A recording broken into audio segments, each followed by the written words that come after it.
Shalom, selamat pagi Ibu-Ibu semua yang dikasih Tuhan di nafiri Allah. Mari kita sama-sama kita hampiri Tuhan dan berdoa sebelum kita mendengarkan firman Tuhan. Bapak yang baik, kami tahu Tuhan ada bersama dengan kami dimanapun kami berada. Tempat kami masing-masing, di rumah kami, di tempat bekerja kami. Kami tahu Tuhan kehadiran-Mu tidak akan terbatas oleh kondisi dan keberadaan yang kami hadapi. Pagi hari ini kami tetap datang dengan ucapan syukur kepada Engkau Tuhan, untuk kehidupan yang Tuhan masih izinkan kami jalani saat ini. Nafas yang masih ada di hidung kami, pekerjaan masih kami bisa tekuni, rumah tangga yang masih kami dapat nikmati. Tuhan kami, terlepas dari apapun yang sedang kami alami, pagi hari ini kami mengambil keputusan untuk mengakui bahwa Tuhan Engkau Tuhan yang baik. Kami tetap mau memuji Engkau, memuliakan Engkau, dan biarlah hadirat-Mu yang nyata itu menjadi sumber kekuatan bagi kami semua. Hadir dalam pemberitaan firman Tuhan pagi hari ini, sehingga apa yang kami dengarkan akan menolong kami untuk menjalankan kehidupan seperti yang Bapa di surga rencanakan bagi kami semua. Kami akan berjalan bertambah hari bertambah kuat. Lutut kami akan dikuatkan oleh Tuhan. Tangan kami dituntun oleh Tuhan. Kami serahkan semuanya dari awal hingga akhir. Hanya di dalam nama Yesus Kristus Tuhan. Amin. Selamat pagi Ibu-Ibu semua sekalian. Sekali lagi apa kabar?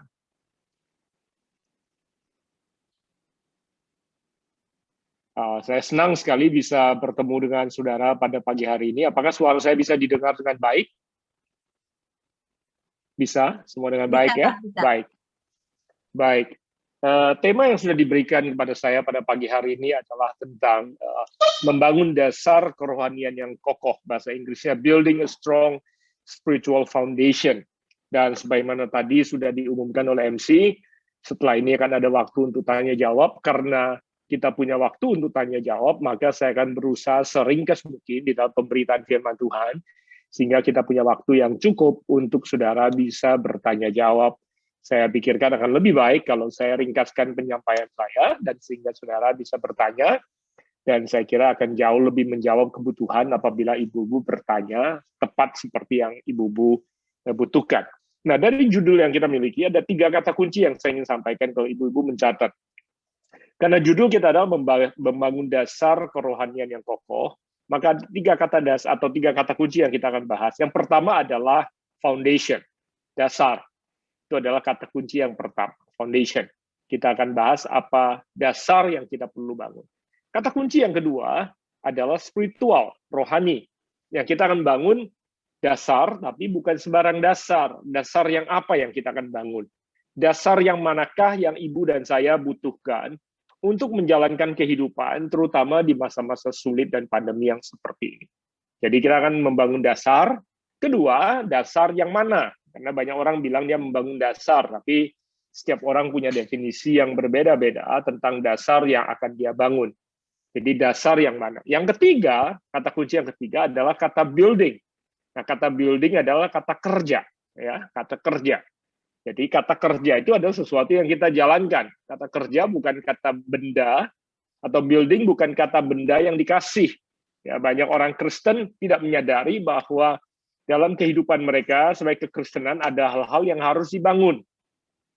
Anugerah kita, keselamatan kita, bukanlah sesuatu yang kita bangun. Kita dapatkan karena iman. Pada waktu kita percaya kepada Tuhan, kita mendapatkan anugerah, hadiah. Keselamatan itu hadiah kita. Tetapi dasar kerohanian kita, dasar kekristenan kita, itu adalah sesuatu yang kita bangun. Nah, banyak sekali orang percaya setelah menerima hadiah keselamatan, mereka tidak membangun kerohanian mereka, sehingga mereka mengalami tantangan dan kesulitan dalam kehidupan. Dan pada saat itu mereka bertanya, mengapa Tuhan membiarkan mereka dan Tuhan mengizinkan mereka seperti itu. Ya, ada beberapa hal yang saya harapkan bisa atau mengatur kembali, menata ulang perspektif atau teologi yang ibu-ibu miliki, perspektif atau pengertian yang ibu-ibu miliki tentang kebenaran dan tentang hubungan Anda dengan Tuhan. Jadi saya memulai dengan 3 kata kunci ini. Nah, yang kembali lagi pada kata kunci yang pertama, yaitu kata dasar. Nah, mengapa membangun dasar itu penting? Nah, mengapa bahkan membangun dasar kerohanian penting dalam kehidupan kita? Kekuatan setiap bangunan itu ditentukan oleh atau dimulai dari kekuatan dasarnya. Nah, kekuatan dasar yang menentukan kekuatan apapun yang dibangun di atasnya. Saudara, apabila dasarnya tidak kokoh, maka apapun yang dia bangun di atasnya itu tidak akan kokoh. Nah, saya mau cerita sedikit kesaksian. Kebetulan beberapa bulan ini, setiap bulan Februari, saya sedang menolong rumah atau menolong orang tua saya untuk merenovasi rumah yang mereka tempati. Rumah mereka kecil, ya, rumah mereka kecil sehingga di lantai dasar itu tidak ada kamar tidur. Kamar tidur mereka itu hanya ada 2,5 kamar di atas lantai 2 atau di atas lantai dasar. Nah, karena ayah saya sudah berusia 79, ibu saya berusia 77 tahun, dan selama pandemi beberapa bulan yang lalu, ibu saya sempat terjatuh pada saat jalan pagi di kompleks perumahan mereka. Nah, akibatnya ada benjolan sangat besar di kepalanya dan membuat saya kemudian terbangun dari tidur, menyadari bahwa mereka itu udah nggak muda ya, dan setiap hari masih naik turun tangga, karena rumahnya kecil, tangganya juga cukup curam. Pada waktu saya seperti dibangunkan, saya pergi ke rumah mereka, saya periksa tangganya betul sangat curam, dan mereka masih setiap hari masih naik turun tangga. Saya kemudian seperti terbangun, terjaga dari tidur, segera saya menganjurkan pada mereka untuk membangun kamar di lantai dasar mereka. Nah, singkat cerita, kami mulailah sejak Februari, memulai renovasi rumah mereka, untuk membangun kamar tidur di lantai dasar, supaya mereka tidak perlu naik turun tangga. Ada banyak hal yang kami sesuaikan. Nah, yang saya mau ceritakan adalah yang mengejutkan, karena rumah mereka di daerah Jakarta Utara. Saya tidak mau sebut daerahnya persisnya, apalagi klasternya, supaya saya tidak nanti menghadapi polemik, karena ini ada rekamannya mungkin, nanti jadi saya dianggap menjelek-jelekan perumahan tertentu. Mereka tinggal di Jakarta Utara, dan pada waktu dilakukan renovasi, dari satu hal kepada satu hal yang lain. Waktu bongkar ini, ternyata harus bongkar ini, harus bongkar ini, bongkar ini.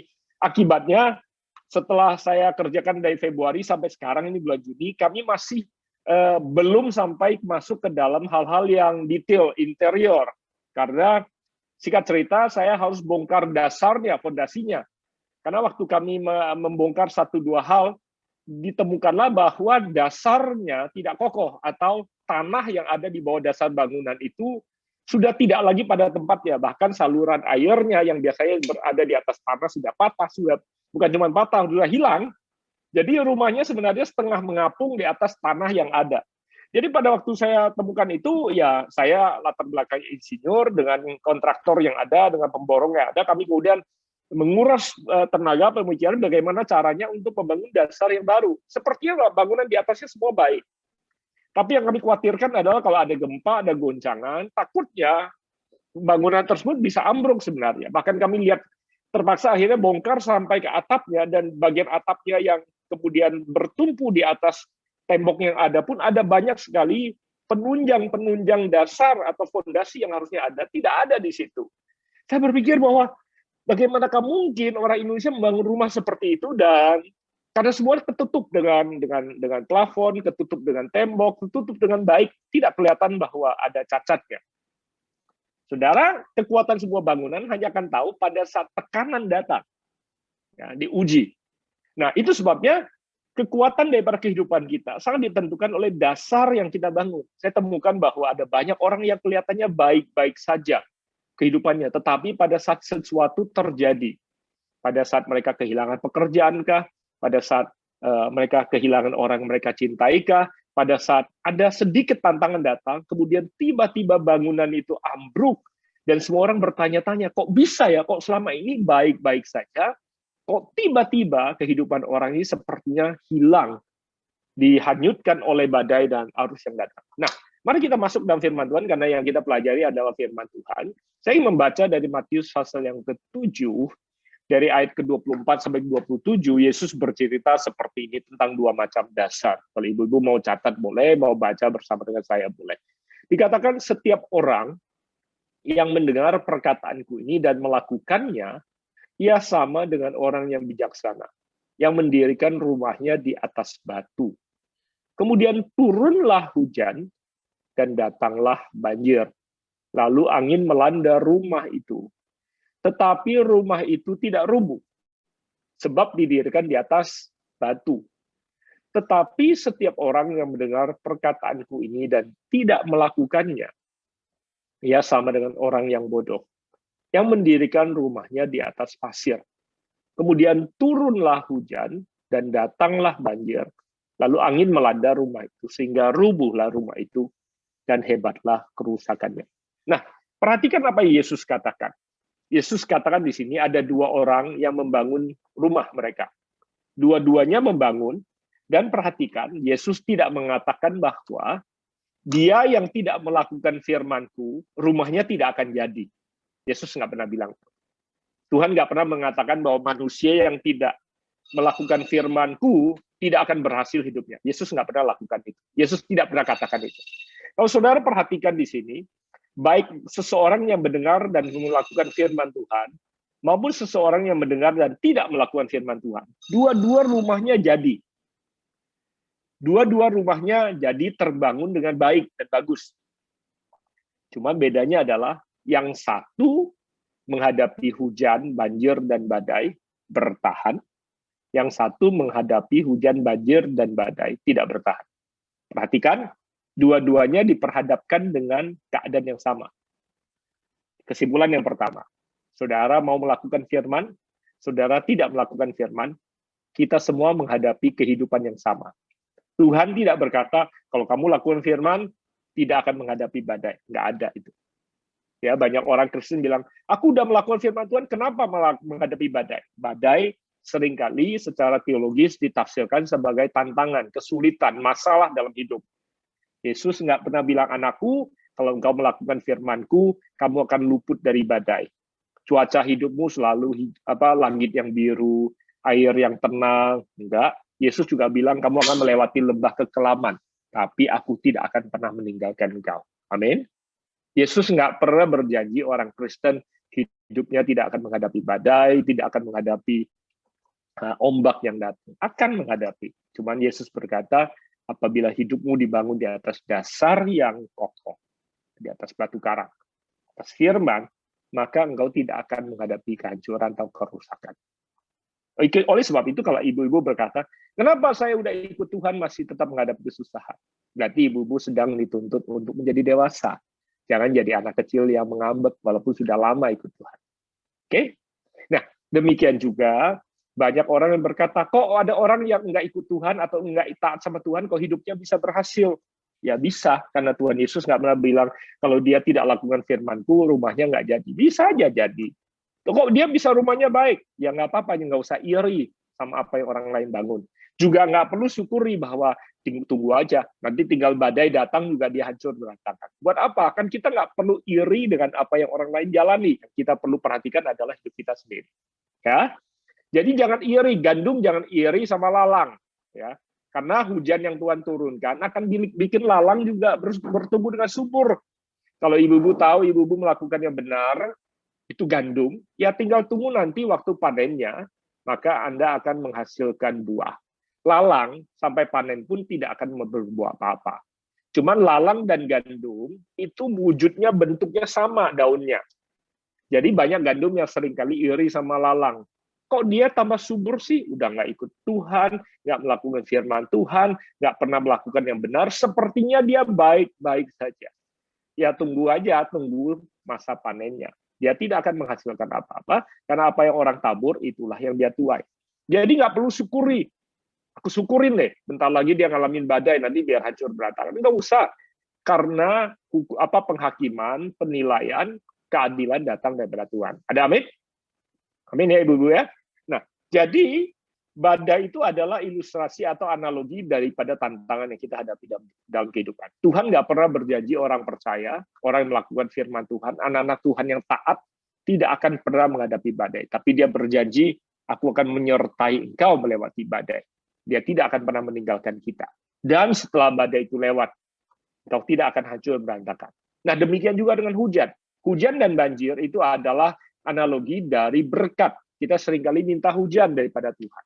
Tuhan hujan, turunkan berkat. Ya, kalau hujan terus-menerus turun, kalau berkat terus-menerus turun, apa yang terjadi? Banjir, kebanjiran berkat. Ya, saya baru belajar bahwa ternyata yang akan menguji dasar kehidupan seseorang, yang menguji orang itu membangun hidupnya di atas kebenaran atau tidak, ternyata bukan hanya badai, ternyata juga berkat. Ada banyak orang yang hidupnya hancur berantakan karena diberkati Tuhan. Ada amin? Ada orang-orang yang hidupnya baru ketahuan setelah dia diberkati oleh Tuhan. Nah, kalau kita membangun dasar hidup kita benar, maka diberkati Tuhan juga nggak hilang, juga nggak hancur. Tapi kalau orang dasar kehidupannya tidak benar, kena berkat pun, hidupnya hancur berantakan. Saya udah pernah bertemu dengan orang yang dulu susah, hidupnya baik-baik saja. Begitu diberkati, langsung hilang, nggak tahu kemana. Istrinya pun ditinggal, apalagi anak-anaknya. Ya, waktu dulu nggak punya apa-apa, dia ada di situ. Dan demikian juga sebaliknya, ada wanita yang waktu dulu kerjanya biasa-biasa saja, masih taat. Begitu dia diberkati Tuhan, suaminya tidak terlalu diberkati Tuhan, malah ninggalin suaminya karena merasa suaminya tidak mampu.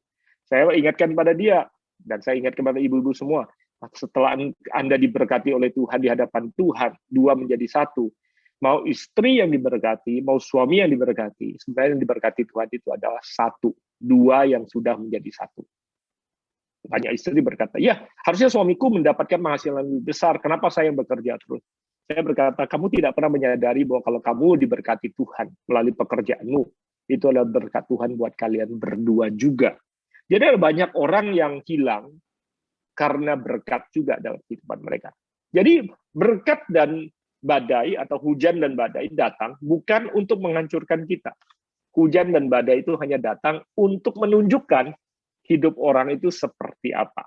Dan ketahuilah, Tuhan mengizinkan hujan dan badai datang untuk mengekspos, untuk kemudian menampilkan keberadaan kita yang sesungguhnya. Jadi, mau tahu orang itu dasarnya apa? Tunggu sampai dia mengalami badai atau melewati badai, dan tunggu sampai dia menerima berkat. Nah, buat ibu-ibu yang mau tahu calon menantu baik apa enggak, lihat calon menantunya sudah pernah lewat badai, dan dia seperti apakah, atau pada saat dia terima berkat, dia seperti apakah. Itu baru ketahuan aslinya keluar. Yang mau cari menantu loh ya. Jadi jangan lihat tampang luarnya sekarang, bangunannya keren, bagus, pekerjaannya bagus. Tunggu sampai dia betul-betul mengalami goncangan. Jadi jangan takut sama goncangan. Justru kalau ibu-ibu punya perspektif yang sekarang benar, sudut pandang cara berpikir yang benar, justru Tuhan izinkan badai ini datang untuk kita tahu dan menguji. Apalagi yang punya pacar ya, kalau ada yang di sini yang muda, mau tahu pacarmu itu seperti apa, tunggu pada saat dia terima berkat, reaksi dia seperti apa, atau pada dia saat menghadapi badai seperti apa. Seperti itulah dasar bangunan yang dia bangun. Apa yang keluar dari mulutnya, apa yang keluar dari tindakannya, apa yang keluar dari responsnya, itu yang menentukan dasar yang ada dalam kehidupan dia yang sesungguhnya. Nah, masalahnya adalah membangun dasar yang kokoh sesuai dengan firman Tuhan itu lebih susah, lebih lama, dan lebih mahal. Itu sebabnya banyak orang cari yang gampang, cari yang cepat, dan cari yang murah. Yesus sudah bilang, ada dua jalan, yang satu lebar, yang sempit. Yang mana yang dipilih orang? Yang lebar, karena cepat. Ya. Kenapa orang kita lewat pintu yang sempit? Karena ngantrinya lama, ya, susah, dan harganya lebih mahal. Itu sebabnya banyak kita cenderung cari jalan pintas, cari yang gampang, cari yang cepat, dan cari yang murah. Nah, itu mentalitas. Nah, saya berharap ibu-ibu dalam kehidupan tidak takut susah, ya, tidak takut lama, karena memang perlu lebih lama kadang-kadang, dan tidak takut membayar harga yang lebih mahal, karena apa yang engkau tabur itulah yang engkau tuai. Ada amin? Jadi yang pertama dasar, ya. Yang kedua, dasar yang kita bangun itu bukan dasar jasmaniah atau jiwaniah saja, tapi yang kita bangun adalah dasar rohaniah, dasar spiritual. Ingat ya, kata bahasa Inggrisnya spiritual, bukan ritual. Ya, kata ritual ada dalam spiritual, tapi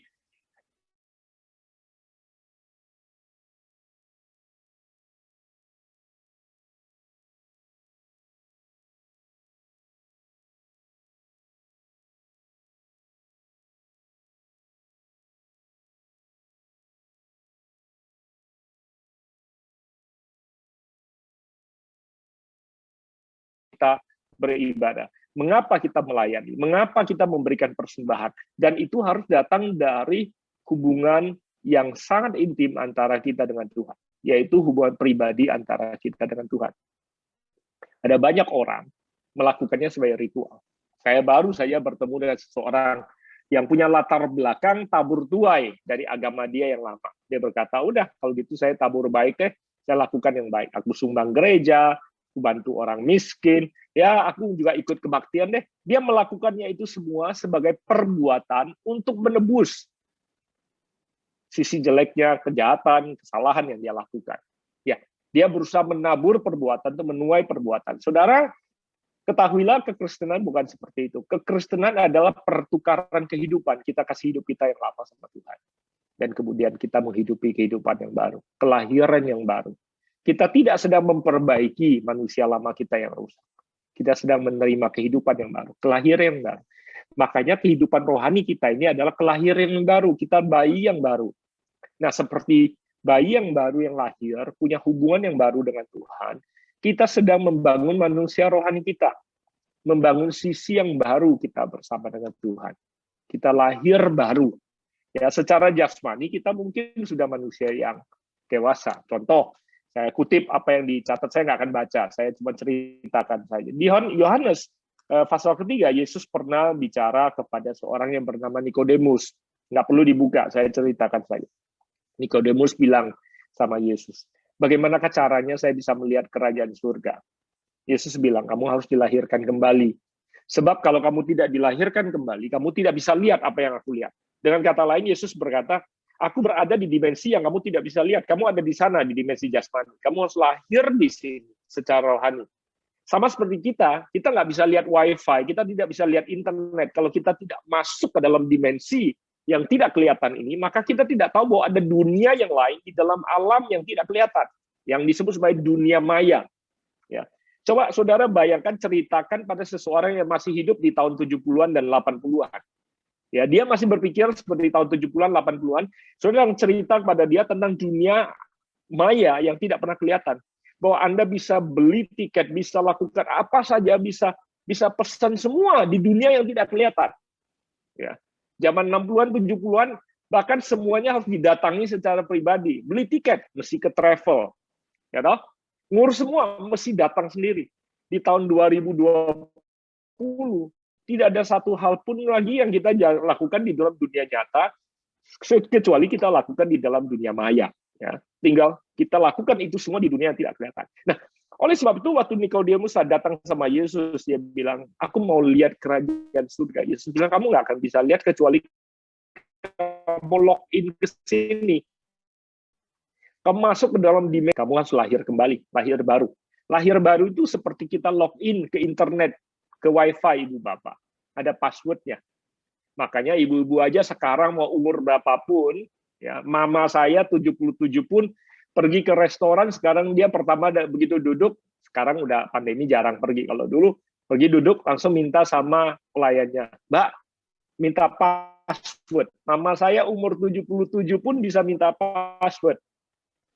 Kenapa? Karena dia mau irit kuota. Karena mama saya juga FaceTime sama ada adik saya sama cucunya dia yang ada di Australia. Jadi dia nggak bisa Yesus, guru cara masuk. Yesus bilang kamu lahir baru, dilahirkan kembali. Password kita masuk ke dalam dimensi rohani adalah Yesus. Begitu kita punya Yesus, kita masuk ke dalam dimensi yang baru, kelahiran yang baru. Kalau kita tidak di situ, kita tidak bisa mengalaminya. Kita kemudian dipenuhi Roh Kudus di situ. Roh Kudus menuntun kita, Roh Kudus bicara kepada kita, Roh Kudus menasehati kita, Roh Kudus menyadarkan kepada kita. Roh Kudus menuntun kita, bahkan Roh Kudus memberitahukan pada kita hal-hal yang akan datang. Nah, banyak orang Kristen pergi ke gereja, tapi tidak pernah login ke dalam dimensi rohani. Karena pergi ke gereja, bukan berarti Anda terhubung dengan dimensi yang tidak kelihatan. Ya, jadi oleh sebab itu yang kita bangun ini adalah dimensi yang tidak kelihatan, dimensi rohani. Nah, saudara nggak bisa hadapi rasa takut hanya karena saudara ada di dalam gedung gereja. Di gedung gereja pun rasa takut bisa saudara hadapi. Saudara hanya bisa menghadapi rasa takut kalau secara rohani saudara login, masuk ke dalam iman. Dan sehingga walaupun saudara di rumah sakit, kedamaian dan damai sejahtera itu bisa hadir. Karena sudah lock in ke dalam dimensi yang tidak kelihatan. Dan iman ada bersama dengan saudara. Di tengah-tengah suasana duka di rumah duka pun, saudara bisa lock in ke surga dan saudara terima damai dan sukacita yang datang dari Tuhan. Selama 1-2 bulan terakhir ini berulang kali saya harus mendampingi orang yang telah kehilangan anak mereka, anak kecil, ya, dengan secara tragis. Orang-orang tua yang kemudian orang tuanya meninggal secara tragis atau secara mendadak sakit COVID dan lain-lain. Berulang kali saya harus mendampingi mereka. Satu-satunya jalan keluar dan kekuatan dan penghiburan yang kita terima adalah pada saat kita terhubung dengan surga, pada saat kita lock in ke dalam dimensi yang tidak kelihatan. Saudara, seorang mama yang sedang berjuang di UGD menghadapi anaknya yang sedang diperjuangkan di CPR karena jantungnya sudah berhenti. Berteriak-teriak, meraung-raung karena sedang menghadapi kehilangan yang ada. Tiba-tiba, waktu di tengah-tengah doa, saya hanya bisa berdoa, saya diam berdoa sambil berdoa. Tiba-tiba dia bisa sadar, dan saya tahu itu pekerjaan Roh Kudus. Roh Kudus menenangkan dia, dan langsung tiba-tiba di tengah-tengah tragis, dia kemudian diam berkata, bilang sama dokternya, Sus, udah berhenti aja, nggak usah dipaksa lagi. Kasihan dia dipaksa karena dia sudah ada dalam kondisi yang tenang. Dari kondisi yang tragis atau histeris, dia bisa teduh dan dia berkata aneh waktu dia bilang sama saya, aneh kok, saya bisa tiba-tiba ngalamin itu. Saya bilang, itu karena Tuhan intervensi. Karena kamu terhubung dengan surga dan tiba-tiba dari suasana histeris, dia sadar, dia bisa tenang, dia peluk anaknya. Dan kemudian dia berkata, Mama tahu kamu sekarang sudah bersama dengan Tuhan di surga. Mama membiarkan kamu pergi. Kalau bukan karena kekuatan daripada Tuhan saya, supaya hamba Tuhan pun tidak akan mampu melakukannya. Amin, Ibu. Nah, ada satu ayat atau satu perikop yang saya ingin pakai untuk menyampaikan mengapa kita perlu membangun dimensi rohani kita. Dan ibu-ibu bisa membangun dimensi rohani kita dan bisa mengalami Roh Kudus. Ibu-ibu tidak perlu orang lain, karena Roh Kudus ada di dalam saudara. Matius pasal ke-8, ayat 23 dan 27 adalah cerita tentang keadaan yang dihadapi oleh murid-muridnya. Mereka harus memilih untuk melihat dengan mata jasmani, atau mereka harus memilih melihat dengan mata rohani. Ibu-ibu, setiap hari dalam kehidupan kita harus memilih. Memilih melihat dengan mata jasmani atau melihat dengan mata rohani. Pada saat Anda ada di rumah sakit, pada saat Anda melihat laporan kesehatan, pada saat Anda melihat laporan keuangan, pada saat saudara melihat kondisi keberadaan anak-anak saudara, pada saat ibu-ibu melihat kondisi perusahaan yang ibu-ibu jalankan, pada saat ibu melihat keberadaan kehilangan orang-orang yang Anda kasih dan lain sebagainya. Kita harus memilih, melihat dengan apa yang mata jasmani tunjukkankah, atau mengizinkan mata rohani kita di bawah Tuhan untuk melihatnya. Matius 8:23 berkata seperti ini. Lalu Yesus naik ke dalam perahu, dan murid-muridnya pun mengikutinya. Dikatakan sekonyong-konyong mengamuklah angin ribut di danau itu, sehingga perahu itu dihembuskan atau ditembus gelombang, sedang dilanda oleh gelombang. Tetapi Yesus tidur, maka datanglah murid-muridnya membangunkan dia, katanya, Tuhan, tolonglah kita binasa. Ia berkata kepada mereka, mengapa kamu kurang percaya? Lalu bangunlah Yesus menghardik angin danau itu. Maka danau itu menjadi teduh sekali. Dan heranlah orang-orang itu, katanya, orang apakah dia ini sehingga angin dan danau pun taat kepadanya. Dikatakan keberadaan itu, murid-muridnya sedang berada dengan Yesus di atas kapal, dan tiba-tiba di danau itu, ingat ya, mereka di danau, bukan di laut. Berarti kalau sampai di danau bisa ada ombak sebesar itu, berarti ada angin yang sangat besar yang menggerakkan air di danau. Karena di danau tidak ada arus yang lain kecuali angin. Memang selama ini yang menghadirkan ombak itu adalah angin, hembusan angin yang menggerakkan permukaan air. Dan dikatakan di danau ini ombaknya mengamuk, ya, anginnya mengamuk berarti. Dan perahu mereka mengalami goncangan daripada gelombang yang sangat besar. Ya, murid-muridnya dan Yesus satu kapal. Dikatakan Yesus sedang tidur di buritan kapal. Dia sedang tertidur dengan pulas. Artinya, di dunianya Yesus memang tidak ada goncangan apapun yang bisa mengganggu tidurnya. Nah, ibu-ibu, saya nggak tahu goncangan apa yang bikin ibu-ibu susah tidur. Akhir-akhir ini saya banyak ketemu dengan orang yang akhirnya terikat sama obat tidur. Ya, saya tidak berkata bahwa kadang-kadang kita tidak perlu mengandalkan bantuan, boleh-boleh saja. Tapi bahaya kalau kita jadi tergantung sama obat itu. Tuhan kita itu jadi obat. Karena kalau dia nggak hadir, kita nggak bisa apa-apa, seolah-olah seperti itu. Ya. Nah, dikatakan bahwa Yesus sedang tidur, dan murid-muridnya ketakutan, sampai bilang, Tuhan, kita binasa. Nah, saya mau tanya, kalau seandainya ibu-ibu ada di kapal itu, kira-kira ombaknya menyeramkan nggak? Sampai kalau mereka itu merasa yakin ombak itu seperti maut yang mau merenggut mereka di depan mata. Pasti ombaknya menakutkan. Ya.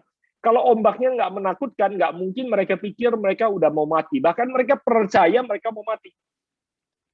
Ya, yang satu melihat ombak itu percaya mereka mau mati, yang satu lagi tidur. Nah, tentunya saya bilang, iya dia Tuhan sih, dia tahu ujungnya. Betul, tetapi saudara tahu bahwa murid-muridnya bisa memilih. Ya, saudara tahu bahwa murid-muridnya baru saja bersama dengan Yesus, lihat Yesus bikin mujizat. Habis itu mereka naik, mereka baru kasih makan orang banyak. Ya, baru lihat mujizat terjadi. Mereka sekarang ada di kapal, dan yang bersama dengan mereka, guru yang bersama dengan mereka yang melakukan mujizat itu ada di atas kapal, sedang tidur. Nah, soal ibu-ibu, saya bayangkan kalau ibu-ibu lagi pegangan di kapal, lagi udah tergoncang-goncang, hampir terhempas, dan ombak nggak berhenti. Sementara guru saudara lagi tidur. Apa yang ibu-ibu akan lakukan? Apa yang ibu-ibu akan lakukan? Coba pikirkan sebentar. What would you do?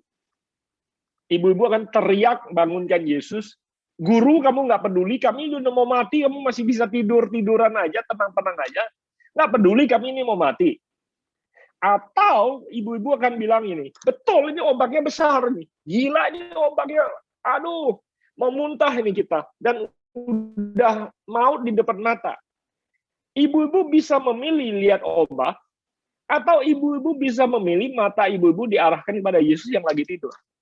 Saya mau tanya, bisa nggak? Karena Yesus tidak tidur di kamar tertutup dan tidak kelihatan orang. Yesus tidur di tempat terbuka dan mereka bisa lihat Yesusnya lagi tidur. Cuman mereka tidak memilih untuk melihat keteduhan yang ada dalam Yesus yang bikin Yesus tidur. Mereka memilih untuk melihat ombak yang datang buat mereka takut. Saudara, hidup itu pilihan. Kita tidak bisa mengelak ombak itu datang. Enggak. Tapi kita bisa memilih mata kita lihat yang mana. Betul nggak Ibu? Saya percaya apabila mereka bisa memilih waktu itu. Kalau dia bisa tidur, buat apa kita takut? Itu yang pertama. Kalau mereka bisa memilih untuk mengendalikan apa yang terjadi di dalam mereka. Karena mereka tidak bisa menentukan apa yang terjadi di luar mereka. Tapi mereka bisa menentukan apa yang terjadi di dalam mereka. Kalau mereka bisa menentukan apa yang terjadi di dalam mereka, badai itu tidak ada di dalam mereka. Maka sebenarnya, kata Yesus, mengapa kamu tidak percaya? Karena sebenarnya apa yang Yesus lakukan kepada danau, mampu untuk dilakukan oleh murid-muridnya kepada danau. Yesus menghardik, memerintahkan. Dan di dalam catatan yang lain, setiap kali Yesus menghardik fenomena alam seperti itu, kata kerja yang dia pakai untuk menghardik itu sebenarnya bukan kata kerja atau kata perintah yang dia pakai untuk menghardik fenomena alam, tapi untuk menghardik seseorang yang ada di balik fenomena alam itu. Tentunya si jahat. Dan waktu dia menghardik, dia berkata diam. Kata diam dipakai itu seperti orang yang lagi ngoceh, disuruh shut up, tutup mulutmu, seperti itu. Ombak itu hanyalah ocehan yang diberikan oleh kuasa gelap untuk menghalangi dan menakuti anak Tuhan dan apa yang sedang dialami oleh murid-muridnya. Saudara bisa punya kekuatan berkata, you shut up, diam. Karena aku memilih mataku untuk saya lihat, aku lihat kepada Yesus. Banyak anak-anak Tuhan justru ribut setengah mati waktu badai datang. Kemudian mereka teriak, kenapa? Kenapa Tuhan? Kalau Tuhan saya, kenapa aku begini? Gitu. Bukannya memilih matanya untuk melihat Tuhan yang ada di dalam kapal mereka. Bukannya memilih untuk melihat Immanuel yang berjanji tidak pernah meninggalkan mereka. Di tengah kehilangan. Walaupun di tengah-tengah kesusahan. Walaupun di tengah-tengah laporan kedokteran yang tidak baik.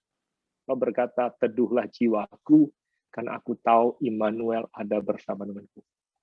Diamlah. Shut up. Diamlah ocehanmu. Diamkan semua bisikanmu. Diamkan semua godaanmu. Diamkan semua ketakutan yang coba engkau pasang.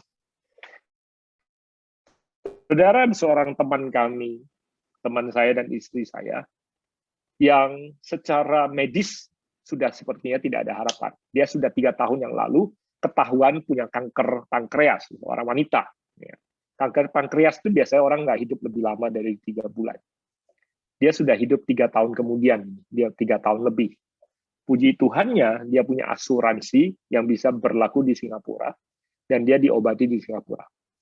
Kira-kira 2 minggu yang lalu, dia harus menjalani putaran kemoterapi yang paling baru lagi, karena CA marker dia naik, dan penyebarannya semakin merajalela, dan lain sebagainya. Yang harus dia lewati itu tidak mudah. Rasa sakit, rasa lemah, setiap kali dia di kemo 1 hari, itu dia perlu tidur 2, 3, 4 hari untuk pemulihan. Karena memang badannya itu dihajar sama obat. Tapi tahukah saudara, seseorang yang menyebut dirinya ada di ranjang kematian sejak 3 tahun ini. Orang ini, orang yang sendiri sedang berjuang dalam hidup. Dia masih bisa kirimi kami makanan di Jakarta, saudara. Dia berkata, sukacitaku adalah membuat orang lain bahagia kalau orang lain makan. Dia sendiri suka makan. Saya belajar dari orang ini, dan menurut saya bahwa inilah yang saya sebut sebagai mengalami keteduhan dan hadirat Tuhan di tengah-tengah badai yang begitu besar. Saya temukan sementara ada orang lain yang baru saja terima laporan diagnosa awal yang belum tentu benar, itu udah lumpuh kayak sudah mau dikubur, saudara. Pilihan, saudara. Saya sendiri berkata ini bukan seperti saya ini orang yang selalu kuat kalau menerima laporan yang buruk. Tapi belajar dari orang-orang yang menghadapi badai seperti itu. Saya belajar untuk menguatkan diri saya untuk tidak gampang menyerah, untuk tidak gampang menggerutu, tidak gampang menyalahkan Tuhan, dan tidak gampang kemudian hanya sekedar duduk dan kemudian meraung-raung dan menyesali keberadaan. Pilih. Nah, kalau kita membangun kerohanian kita kuat, Immanuel, kehadiran Tuhan, keintiman kita bersama dengan Tuhan, suara Tuhan dan keberadaan Roh Kudus dalam kehidupan kita, semakin hari semakin akan nyata. Nah, kalau ibu-ibu setiap hari membangun itu sama Roh Kudus, maka keberadaan kerohanian saudara akan bertumbuh semakin hari semakin kuat. Kita tidak hanya bayi rohani, kita bisa menjadi manusia rohani yang terus bertumbuh sehingga kita menjadi dewasa rohani. Bahkan suatu hari kita bisa menjadi bapak rohani bagi orang lain. Saudara, tidak ada ibu rohani sih sebenarnya istilahnya. Bapak rohani itu bicara soal kedewasaan saja. Kita tidak lagi bayi rohani, tapi manusia dewasa dan bisa menjadi bapak rohani atau menjadi orang yang kemudian menolong orang lain untuk bertumbuh di dalam kehidupan. Ada banyak orang Kristen yang sudah bertahun-tahun jadi anak Tuhan, bahkan jadi pengurus gereja, tapi rohani mereka masih bayi terus-menerus. Tapi saya percaya NDC Women tidak seperti itu. Saudara, ada orang-orang yang memilih untuk bertumbuh. Amin. Jadi bangun dasar. Kedua, secara rohani, ya, bukan saja jasmani, bukan karir jasmani. Oh, dulu saya cuma jemaat yang hadir. Sekarang saya udah pengurus. Sekarang saya udah pemimpin. Itu karir rohani, ya, di gereja. Ya, karir itu, tapi bukan pertumbuhan rohani. Pertumbuhan rohani adalah pada saat saudara bertumbuh secara rohani. Saudara bertumbuh semakin hari semakin dewasa. Nah, tadinya tidak mampu melakukan apa-apa secara rohani. Sekarang saudara dimampukan karena sudah dewasa. Bisa berbuah secara rohani. Ya, itu. Ada kesaksian-kesaksian rohani yang terjadi melalui kehidupan saudara. Yang terakhir, yaitu kata kuncinya adalah building, kata kerja. Ya, sekali lagi, saudara harus membangunnya. Ini bukan hadiah. Jadi saudara tidak terima ini sebagai hadiah. Saudara harus membangunnya. Secara rohani saudara harus membangun. Karena kalau saudara tidak membangun, ya tidak akan terjadi. Nah, bagaimana membangunnya? Saya kasih saudara beberapa ayat. Yohanes 4 ayat 32 katakan, akan tetapi ia berkata kepada mereka, Yesus berkata kepada mereka, padaku ada makanan yang tidak kamu kenal. Kemudian di ayat ke-34 katakan, kata Yesus pada mereka, makananku ialah melakukan kehendak Dia yang mengutus aku dan menyelesaikan pekerjaannya. Yesus berkata bahwa makanan dia adalah melakukan kehendak Bapa yang mengutus dia dan menyelesaikan pekerjaannya. Nah, sebagaimana kita semua secara jasmani harus bertumbuh, kita perlu makan, ya, atau kita perlu makan, maka secara rohani untuk kita bertumbuh, kita juga harus makan. Kita perlu makan, ya makanan kita adalah firman Tuhan, dan melakukannya, dan menyelesaikannya. Ada banyak orang baca firman Tuhan, tapi kemudian tidak melakukannya. Ya, Yakobus katakan seperti orang yang bercermin, kemudian setelah dia bercermin, dia lupa. Ya, kalau orang hanya membaca, tidak melakukannya, tidak menjadi pelaku, mendengar tapi tidak menjadi pelaku. Saya pada waktu saya baru bertumbuh secara rohani, salah satu bahan penelan Alkitab yang saya ingat itu adalah membaca firman Tuhan itu harus kita cerna, kemudian itu menjadi bagian daripada hidup kita. Ya, ilustrasi yang saya pakai ini, maaf ya, agak sedikit visual. Itu seperti dikatakan dulu yang coach atau pemimpin rohani yang melatih saya, dia bilang, coba bayangkan kalau kamu makan jagung. Jagung itu salah satu jenis makanan yang bisa kamu telan tanpa kamu kunyah. Ya, coba bayangkan kamu telan jagung, ya, kamu makan jagung, ya, makan jagung semangkok lah, ya, jagungnya sudah diserut gitu ya, enak, pakai mentega, pakai sambal gitu ya, kita makan. Jangan dikunyah, kamu telan. Kenyang nggak makan semangkok jagung? Kenyang, saudara. Tapi akan terjadi besok hari, jagung itu akan keluar utuh dari pencernaanmu, dari ususmu, dari hidupmu. Nah, walaupun kamu sempat kenyang satu malam, tapi kamu tidak mendapatkan apa-apa karena jagung itu tidak menjadi bagian daripada tubuhmu atau hidupmu. Karena nutrisinya tidak kamu cerna. Jadi kalau kamu mau makan sesuatu, kamu harus cerna, kamu harus kunyah, ya, kunyah sampai ini utuh, baru kemudian kamu cerna, kamu ambil intinya dan kemudian menjadikannya dalam bagian dalam kehidupan saudara. Saya temukan bahwa dalam kehidupan kerohanian saya, banyak orang hafal ayat sih, kenal ayat, seringkali ngutip ayat, tapi ayat itu tidak menjadi bagian daripada kehidupannya, tidak menjadi bagian dari keberadaannya. Nah, kalau ayat itu kita punya, kita lakukan, akan menjadi bagian daripada keberadaan dan kehidupan kita. Nah, itu sebabnya dalam kehidupan kita, makanan penting, firman itu penting, tapi mencerna dan melakukannya dalam kehidupan kita juga penting. Nah, jadi satu, makanan yang kita makan, bagaimana kita mencerna. Kemudian frekuensi makan. Banyak orang ya makannya itu sekali-sekali, bukan setiap hari. Makanya di dalam doa Bapa kami, Yesus katakan, berikanlah kami makanan secukupnya hari ini. Give us our daily bread. Jadi kita perlu makan firman Tuhan itu setiap hari. Daily bread, our daily bread. Ya, kalau apa yang harus terjadi setiap hari kita tidak lakukan setiap hari, maka apa yang harusnya setiap hari terjadi menjadi bagian pada kehidupan kita tidak terjadi. Kita perlu makan setiap hari, kita perlu mencernanya setiap hari, dan sisanya perlu kita buang setiap hari.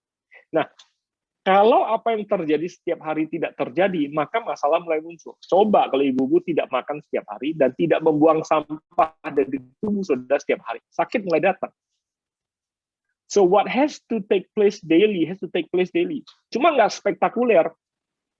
Makan tiap hari itu nggak spektakuler, karena makan sepertinya nggak kejadian apa-apa. Saya kemarin baru cerita dengan keluarga saya.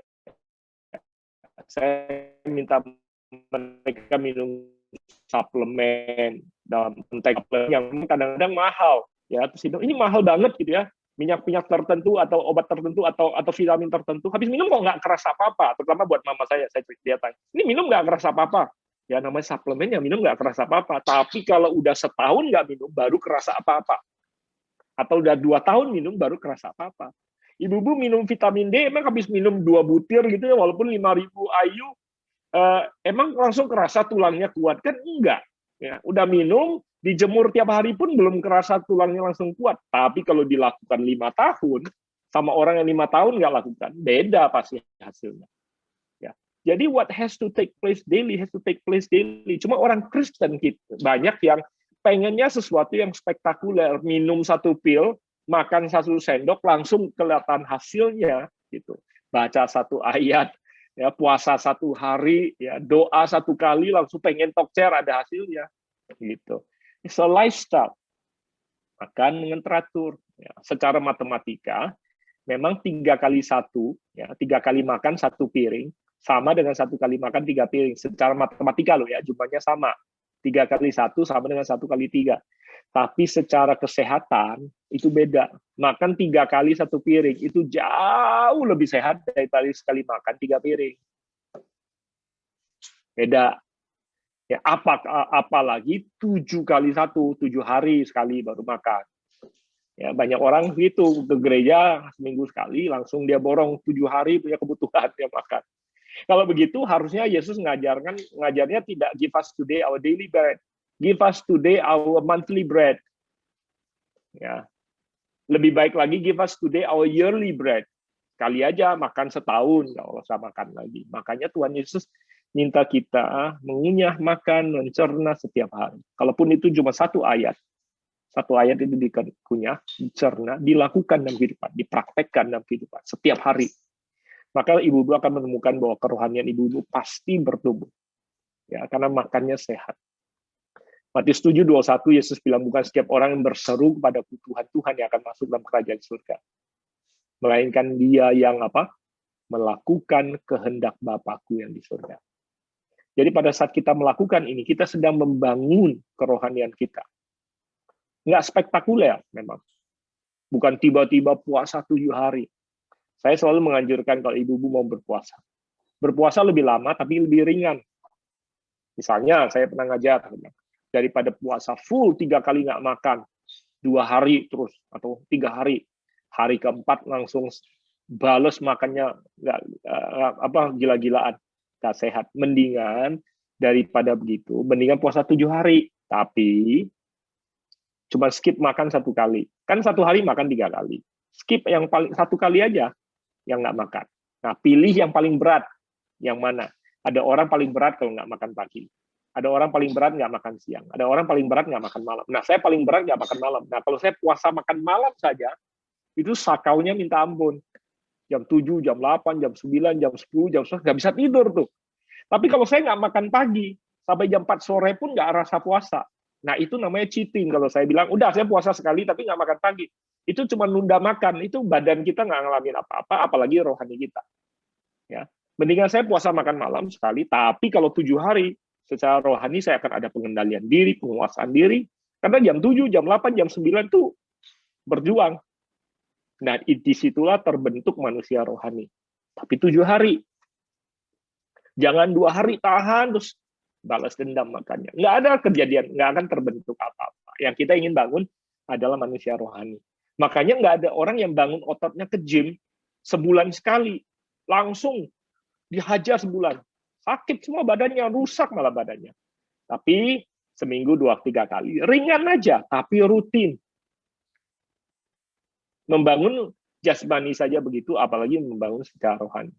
Makan yang teratur, dikasih beban yang teratur kepada tubuh kita. Makanya rohani, Tuhan juga izinkan ada beban datang supaya kita menghadapi beban yang, makanya Tuhan bilang, aku tidak menguji engkau melampaui kekuatanmu. Itu seperti seorang trainer yang baik, seorang coach yang baik, yang memberikan beban yang tepat untuk kita latih. Saudara pergi ke gym, trainer yang baik akan memberikan beban yang tepat untuk saudara masih merasa beban, tidak terlalu ringan dan nyaman, tapi tidak terlalu berat untuk kemudian mencederai saudara. That's a good coach. Makanya selain makanan yang penting, yang baik, saudara perlu seorang pemimpin rohani atau seorang pelatih yang ada di sekitar saudara. Makanya penting untuk kita punya komunitas. Nah, penting untuk ibu-ibu punya komunitas bersama di MBC Women. Kenapa? Karena kita saling menantang, saling memaksa kita keluar dari zona nyaman kita. Seorang pelatih yang baik akan menantang kita keluar dari zona nyaman kita. Kalau ibu-ibu yang pernah punya PT pasti tahu apa yang saya katakan. Dia akan menantang Anda untuk keluar dari zona nyaman, baru Anda bisa maju, membangun kekuatan. Amin.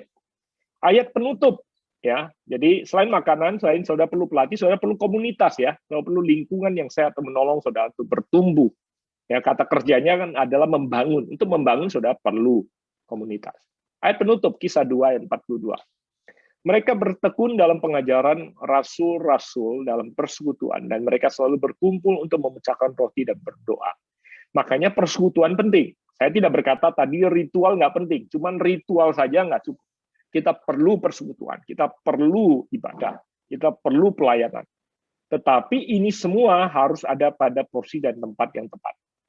Jadi persekutuan kita inilah yang menolong kita untuk kemudian membangun. Nah, kata kerjanya dibangun di sini. Saudara melayani orang lain. Saudara memberi hidup untuk orang lain. Saudara menolong orang lain bersama-sama. Disitulah kata kerja membangun terjadi. Amin. Sekali lagi dasar penting. Yang sudah bangun dasarnya adalah kerohanian, spiritual, bukan ritual. Dan yang terakhir adalah kata kerja untuk saudara membangun. Jadi makanannya penting. Ada pemimpin, ada pelatih rohani, ada coach, atau ada pendamping yang menemani saudara, keluar di zona nyaman saudara. Menyadarkan saudara bahwa yang saudara hadapi ini adalah tantangan yang akan menguatkan saudara. Kemudian saudara perlu komunitas yang menolong saudara untuk saling menguatkan, saling membangun. Ya, dari saya itu saja. Saya serahkan pada MC yang bertugas waktu saya pas habis 11:10, dan kita akan bertanya jawab setelah ini. Baik, terima kasih Pak Jose untuk sharing yang sudah disampaikan. Sungguh sangat memberkati kita semua. Nah, sekarang kita akan masuk ke dalam sesi Q&A ya Pak. Sudah ada beberapa pertanyaan yang masuk. Yang pertama, pertanyaannya begini Pak. Pak, apa ada tolak ukur yang menandakan seseorang sudah memiliki strong spiritual foundation? Itu Pak pertanyaannya. Ya, kalau tolak ukurnya pasti bukan dari manusia. Kalau sama seperti kalau Alkitab bahasanya adalah sound spiritual foundation, bicara soal maturity, kedewasaannya. Kedewasaan hanya bisa diukur pada saat dia menghadapi kehidupan. Ya, tadi kalau contoh yang saya pakai adalah tantangan, badai, banjir. Jadi mau tahu apakah seseorang punya sound spiritual foundation apa enggak? Ya, tunggu sampai waktu dia menghadapi badai, menghadapi banjir, menghadapi tantangan, menghadapi kehidupan. Nah, kalau misalnya mau pakai acuan yang lain selain spiritual maturity, bisa mengambil Galatia pasal 5 bicara soal buah-buah roh, kasih itu sabar, sukacita, damai sejahtera, tidak cemburu, tidak memegahkan diri, penguasaan diri, kesetiaan, ya, dan lain sebagainya. Jadi mau lihat seseorang itu punya kedewasaan rohani apa enggak? Lihat aja dia mampu nggak membuktikan dirinya sabar, ya. Sabar artinya ya pada waktu dia betul-betul ditekan, pada waktu dia udah dikerjain dia sabar nggak? Atau dia punya penguasaan diri nggak? Ya, pada waktu dia udah disakitin, dia punya penguasaan diri nggak? Atau dia balas ya? Atau kesetiaan, dia dikhianati, dia tetap setia apa enggak? Jadi buah-buah roh itu adalah tanda-tanda daripada kedewasaan. Karena kita tidak bisa berbuah kalau kita tidak dewasa dalam kerohanian. Ya, karena karunia itu hanya hadiah. Karunia itu kan gift. Karunia rohani. Gift of the Spirit. Nah, banyak orang Kristen takjub sama orang yang punya karunia rohani. Berkarisma rohani. Ya. Jadi, buah itu bukan tanda daripada kedewasaan. Karunia itu bukan tanda daripada kedewasaan. Tapi buah itu tanda daripada kedewasaan. Kuasa Roh Kudus datang waktu Roh Kudus turun atas kita. Dunamis. Kisah Para Rasul pasal pertama ayat 8. Kita terima kuasa. Nah, karena Roh Kudus datang, kita dapat karunia, kita dapat bahasa, kita menafsirkan lidah, dapat karunia penglihatan, nubuatan, itu karunia semua, luar biasa. Tapi nggak menandakan kedewasaan. Buahlah yang menandakan kedewasaan. Kesetiaan, penguasaan diri, kelemah lembutan, kebaikan, itu buah. Jadi saya selalu bilang gini, kalau mau tahu orang itu dewasa apa enggak, lihat dia setia apa enggak. Karena buat apa ya dia fasih berbahasa lidah, tapi kasar berbahasa Indonesia. Karena ada banyak orang bahasa lidahnya lancar, bahasa Indonesia kasar. Buat apa bisa menafsirkan mimpi, tapi tidak setia dalam pernikahannya. Karena kesetiaan itu adalah kedewasaan. Betul nggak Ibu-Ibu? Ya, jadi banyak kita takjub sama karunia, tapi tidak menunjukkan kedewasaan melalui buah Roh Kudus dalam kehidupan kita. Oke Pak, cukup dimengerti. Jadi dari buah rohnya yang kelihatan setiap hari ya, di situ kelihatan kedewasaan rohaninya gitu ya Pak. Oke, pertanyaan selanjutnya adalah gini. Shalom Pak Jose, bagaimana caranya mengencourage orang lain yang sudah putus asa dan kepahitan untuk dapat kembali membangun spiritual foundation-nya? Bagaimana Pak?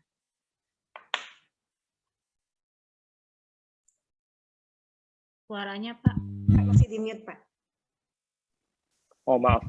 ya anjuran saya untuk mendampingi orang-orang yang sedang menghadapi seperti itu, pertama ya kita perlu mengevaluasi seberapa jauh orang ini dewasa dengan Tuhan.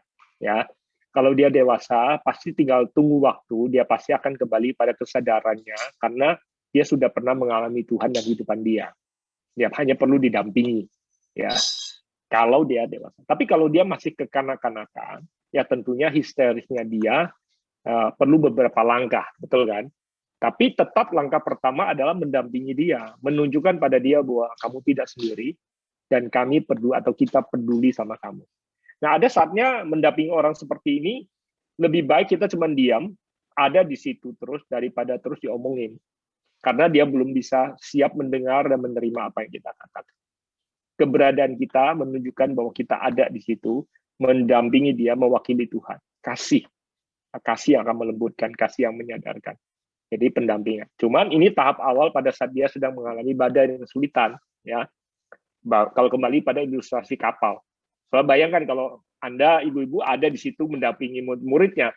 Anda jadi orang tengah. Yesus lagi tidur, murid-muridnya lagi teriak-teriakan, tolong, Tuhan nggak peduli, Tuhan jahat. Gitu. Apa yang ibu lakukan sama orang-orang seperti itu? Yang menyadarkan dia, kan gitu kan? Menyadarkan dia kadang-kadang perlu ditampar sih kadang-kadang. Tapi kalau kondisinya tidak memungkinkan, karena kalau Anda tampar dia bilang, diam kamu, sadar, tenang, Tuhan ada ya. Tapi kalau nggak bisa, karena nanti kalau dilihat sama wartawan kan masuk koran, masuk sosial media ya. Jadi yang kita lakukan untuk menyadarkan dia bukan menampar dia, tapi memeluk dia kadang-kadang. Mungkin secara sosial itu lebih baik tampilannya. Tapi dua-duanya diam, nggak bisa ngomong apa-apa. Karena apapun yang mau diomongin, dia nggak bisa didengar. Dia lagi panik, dia lagi histeris, dia lagi ya mungkin ya dipeluk, didampingin, ditemenin ya. Atau apapun yang kita bisa lakukan untuk meneduhkan dia dulu. Nah, kalau dia sudah tenang, ombaknya kan masih ada. Minimal dia nggak histeris kan. Ya, kita bilang, oke, kamu pegangan yang kuat dulu, nggak usah takut. Pegangan yang kuat aja. Pegangan yang kuat, nggak usah takut. Biar aku, nggak usah takut, gitu misalnya. Yang menyadarkan dia bahwa ada realita yang lain selain ombak. Seringkali orang-orang yang di tengah ombak, yang dia lihat ombak, yang dia hadapi adalah realita yang semu. Mau dia teriak, mati aku, mati. Kalau kita bilang, diam, lihat aku. Ada realita yang lain. Bisa lihat kita, atau lihat Yesus. Yesus lagi tidur, gitu. Jadi menyadarkan dia kepada realita yang lain. Ya, jadi itu yang kita bisa lakukan bagi mereka yang mungkin masih belum pernah mengalami Yesus secara pribadi. Kalau dia pernah mengalami Yesus secara pribadi, yang kita perlu hanyalah ada di situ mendampingi dia, karena sebentar saja dia akan kembali mengarahkan matanya sendiri. Dia sendiri bisa mengarahkan matanya kepada Yesus. Yang dia perlukan adalah bantuan pada saat dia sedang panik. Bisa jadi selain dia genggaman dia di genggaman dia sendiri, kita bantu dia untuk mengeratkan genggaman dia. Jangan takut, aku ada di sini sama kamu. Kamu nggak akan lepas. Tenang aja. Aku ada di sini sama kamu. Kasih dia waktu. Ya. Tapi kalau dia kurang dewasa, ya kita perlu sadarkan dia. Kemudian perlu bawa dia ke kedewasaan. Supaya nanti, kalau dia menghadapi badai yang sama lagi, dia bisa meresponi dan melakukan apa yang harus dia lakukan. Itu sih nasihat saya. Wow, jawabannya luar biasa, Pak. Thank you banget ya. Jadi harus didampingi dan ya dibina ya, Pak ya. Ya. Okay. Ya kadang-kadang dibina itu ya ditemenin dulu ya, karena nggak semua bisa langsung dikhotbah. Ada yang saya temukan banyak yang melihat keadaan gini langsung dikhotbahin. Khotbahnya memang nggak langsung, tapi dikirimin video YouTube 10 gitu ya. Belum tentu orang itu untuk bisa menontonnya sekarang gitu ya. Buat apa gitu?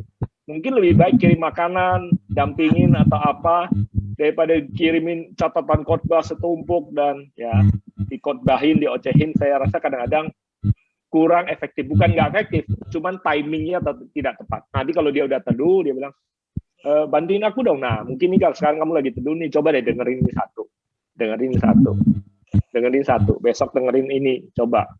Ya, terus habis itu dicerna, habis itu kamu dengerin apa responsmu, kamu dapat apa, kamu pelajaran apa. Nah, kalau itu dipakai untuk kejadian kemarin, apa yang akan berubah yang kamu lakukan?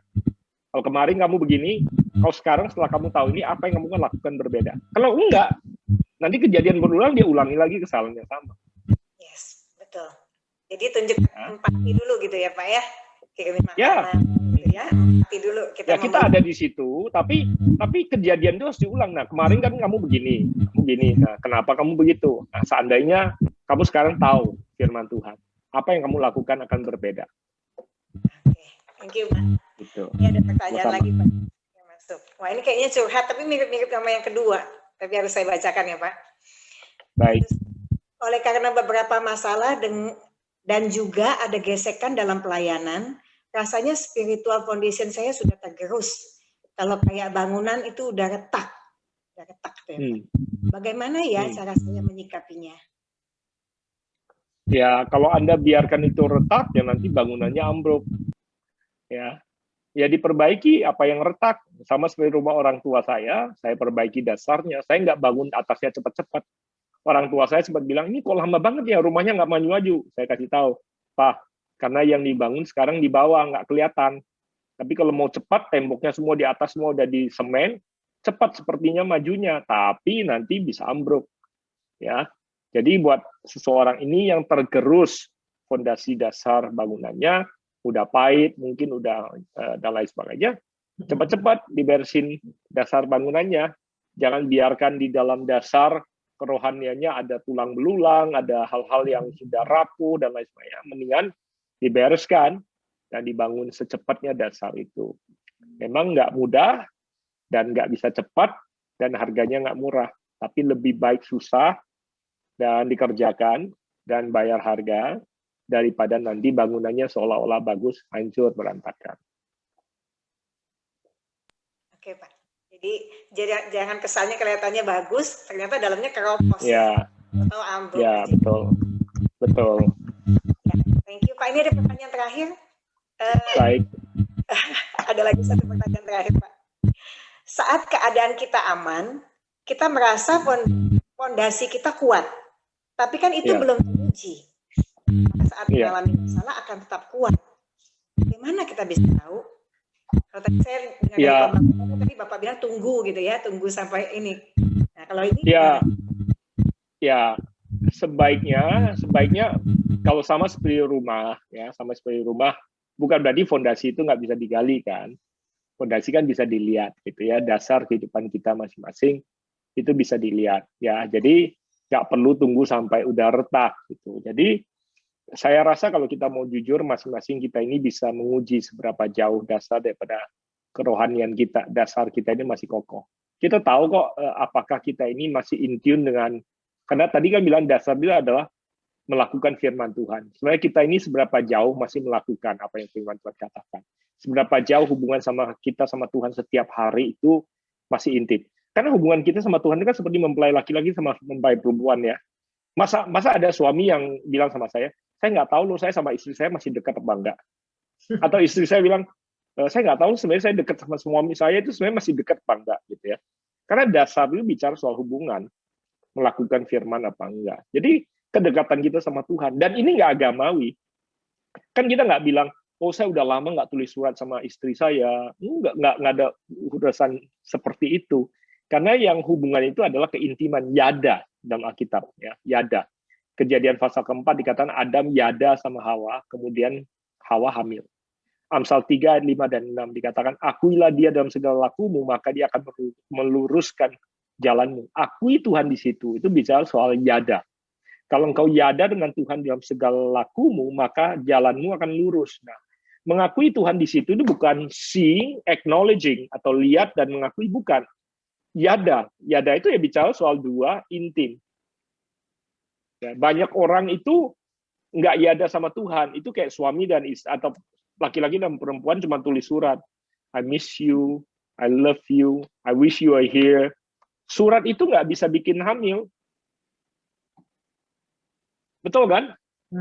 Nggak seberapa banyak pun seorang laki-laki tulisin istrinya atau pacarnya, ya pacar nggak boleh, istrinya, surat-surat seperti itu. I wish you are here, mau seromantis apapun juga, sedekat apa, nggak akan bikin hamil. Banyak orang sama Tuhan, I love you, I miss you, ya nggak ada buah roh, nggak ada buah rohani, karena keintiman itulah yang menghasilkan buah-buah rohani. Jadi bagaimana saya tahu saya ini masih dasarnya kuat apa enggak? ya lihat aja kamu bisa hamil rohani, membuahkan rohani apa enggak. Karena kesabaran nggak datang kalau bukan karena rohani, Roh Kudus sama kita. Kita ini udah ubun-ubun ini udah mau pecah kan kadang-kadang. Coba bayangkan saudara tabungan semua, titipkan sama teman bisnis, kemudian dia pergi nggak ada kabar. Ini kan mau pecah, ubun-ubun. Ya kan? Mengampuni, nah itu misalnya. Itu kalau nggak Roh Kudus nggak mungkin. Saya dengan istri saya, kami dulu pernah tabungan kami satu-satunya berapa belas tahun kami, 14 tahun nabung. Nggak gede angkanya. Kami justru kemudian beli sesuatu yang kami pikir tabung dengan harapan harganya naik untuk kami bisa cicil rumah. Nah, kemudian barang itu kami jualkan ke teman yang mau beli ya dengan angka yang sebenarnya lebih rendah dari harga pasar. Karena kami memang tabung itu untuk dapat gain. Dia mau. Sampai hari ini bayarannya belum datang.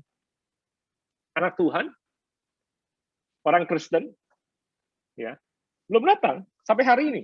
Ya, apa yang harus kami lakukan? Mengampuni, melepaskan pengampunan. Nah itu kalau nggak Roh Kudus, nggak mungkin. Karena itu bukan cuma sebagian kecil dari apa yang kami punya, itu semua yang kami punya. Nah itulah buah Roh. Nah, kalau itu nggak akan masuk di akal kita, bagaimana kita mampu melakukannya kalau bukan karena Roh Kudus yang dalam kita, kemudian buah yang keluar adalah pengampunan. Amin. Yes. Terima kasih Pak buat jawabannya, buat kesaksiannya. Sama-sama Bu Yeni. Terima kasih. Jadi intinya sebenarnya kita sendiri yang tahu ya, hubungan kita dengan Tuhan itu seperti apa. Di situ sebenarnya kita bisa menguji kekuatan fondasi kita, gitu ya Pak, intinya ya. Oke, terima kasih Pak untuk pelayanannya. Tuhan berkati selalu pelayanan Bapak, juga keluarga, semakin dipakai Tuhan dengan lebih dahsyat. Pak, saya minta Bapak untuk tutup kita dalam doa. Baik, mari kita berdoa. Hamba berdoa bagi setiap ibu-ibu yang ada dimanapun mereka berada. Mereka mengetahui keberadaan mereka, menyadari situasi dan apa yang sedang mereka hadapi dan jalani. Saat ini hamba berdoa supaya firman-Mu yang adalah terang bagi jalan kami, pelita bagi kaki kami, menerangi kehidupan kami.